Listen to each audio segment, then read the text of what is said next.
Welcome to our channel. Today we how to deploy API gateways with Kong step by step clearly. To deploy API gateways with Kong, start by ensuring you have Docker installed on your machine. Open your command line interface and pull the latest Kong Docker image by running the command docker pull Kong latest. Next, create a bridge network for your Kong services with the command docker network create KongNet. Now, run a PostgreSQL database container using Docker. Use the command docker run dname Kong database network KongNet e postgres underscore user equals Kong e postgres underscore db equals Kong postgres latest. Wait for a few seconds to allow the database to initialize.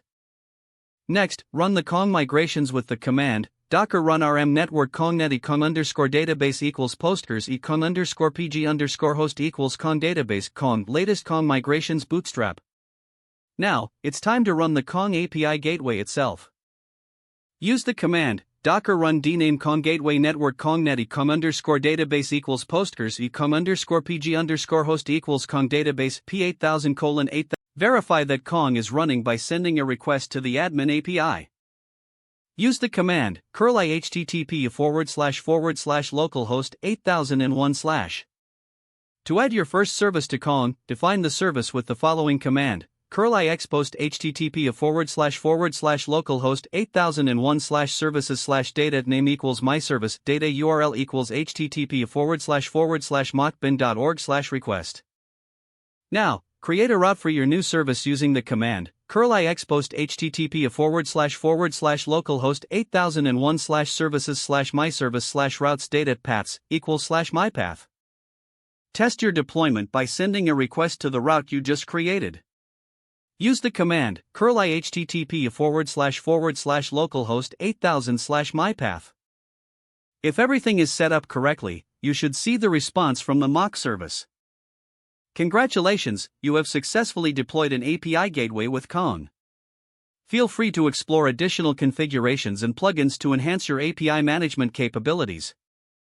If the page does not load, refresh the browser or try again in a private or incognito window. Make sure you are using the correct email address, then retype it carefully to avoid small typos.